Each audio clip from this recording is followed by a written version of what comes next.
కాదండి. మనం భగవానుడు కావచ్చు. ఎప్పుడవుతాం? ఎప్పుడు ఎవరికి ఏది అవసరం అది తీర్చి వాడే భగవంతుడు. మనకు అవసరం ఏముంది? ఇప్పుడు ధ్యానం అవసరం ఉంది. మనకు ధ్యానం అవసరం వచ్చింది. మనకు మౌలికంగా ధ్యానం చేయాల్సిందే. అది తీర్చినటువంటి మహానుభావుడు బ్రహ్మర్షి పితామహ అత్రి గారు. వారి జన్మదినం 77వ సంవత్సరం, 77వ అవతరణ దినోత్సవ వేడుకలు నిన్న ఘనంగా ప్రపంచవ్యాప్తంగా జరుపుకున్నారండి. ఇప్పుడు మనకి ఎవరికైనా తెలిసే ఎందుకు పుట్టామో? పుట్టినరోజు పండుగే అందరికీ. మరి పుట్టింది తెలిసేది ఎందరికో. మనం ఎవరు తెలుసుకున్నామా ఎందుకు పుట్టామో అన్నది? చెప్పండి. తెలుసుకోలేదండి. తెలుసుకున్నటువంటి వ్యక్తి ఒక్కరే ఒక్కరు పత్రిజీ గారు. ఆయన ఎందుకు పుట్టాడో, ఏ లక్ష్యంతో పుట్టాడో ఆ లక్ష్యాన్ని నెరవేర్చుకొని మన నుంచి కొంచెము దూరమయ్యాడు. దూరమయ్యాడంటారా? లేదండి.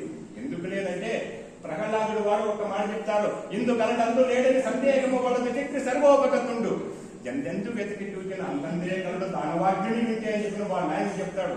ఇక్కడ ఈ చూడాలని చెప్పేది ఇందుకలడు అందు లేడని సందేహము వలదు పత్రిజీ ధ్యానం ఎక్కడ కలదో అక్కడ పత్రిజీ ఏంటి నేను చాలా మంది నడుస్తాను, గురువు గారిని ఆహ్వానిద్దామా అంటాను. అందరూ ఆహ్వానిద్దాం, నమ్మకం ఎవరుతుంది నాకుంది అంటారు. ఎక్కడికి వెళ్ళాడు గురువు గారు రావడానికి? మనతోనే ఉన్నాడు, మనమై ఉన్నాడు, మన వెంట ఉన్నాడు, మన ఇంట ఉన్నాడండి పత్రిజీ.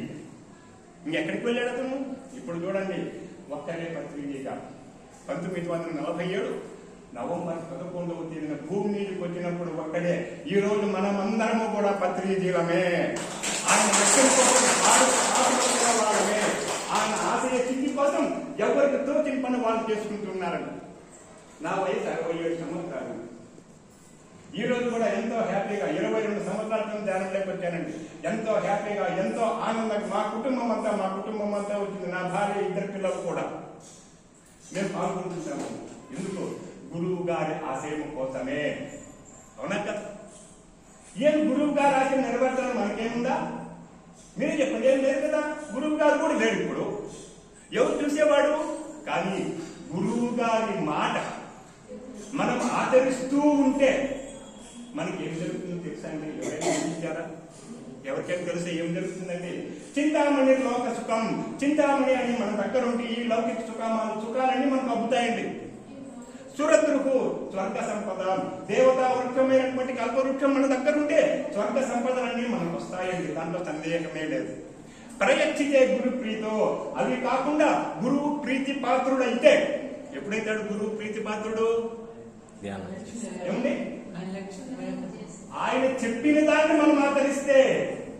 ప్రయత్నించే గురు ప్రీతో వైకుంఠం యోగి దుర్లభం, యోగులకు కూడా దుర్లభమైనటువంటి వైకుంఠాన్ని మనకు ప్రసాదిస్తాడండి మన గురువు గారు. దానికోసం గురువు గారు చెప్పిన దానిని మనము ఆచరించాలి. ఆచరిస్తామంటారా వద్దంటారండి? ఆచరించే వాళ్ళు ఎంతమంది ఉన్నారు? అందరూ. అంతేనా? ఏముంది? గురువు గారి యొక్క చెప్పినటువంటి ఆచరణ ఏంటి చెప్పండి? మొట్టమొదటిదే అతిశో పరమో ధర్మ, ధర్మాన్ని ఆచరించండి. ధర్మో రక్షిత రక్షిత, ధర్మాన్ని ఆచరిస్తే ఆ ధర్మమే నిన్ను కాపాడుతుంది. మన ధర్మం ఏమిటి? అహింసా ధర్మము. అవునా కాదు? ఎంతమంది ఆచరిస్తున్నాం? మనం ఆచరిస్తున్నామండి. పిరమిడ్ మాత్రం నేను తప్పు పట్టను, కానీ మిగతా వాళ్ళు ఆచరించలేదే. ఏంటి వాళ్ళ స్థితి? అది మనం ఇక్కడ ఉన్నాము కాబట్టి, మనం ఈ సంస్థలో ఉన్నాము కాబట్టి, ఈ సంస్థ చెప్పిన ప్రకారం మనం నడుచుకుంటూ ఉంటే మనకు వైకుంఠం ఎందుకు రాదండి? గురువు గారు చెప్పిన మాటలు ఆచరించాలి కదా. గురువు గారు ఏం చెప్పారు? ధ్యాన జగత్తుకే. చెప్పండి అమ్మా, నోరు లేవా? ధ్యాన జగత్తుకే, పిరమిడ్ జగత్తుకే.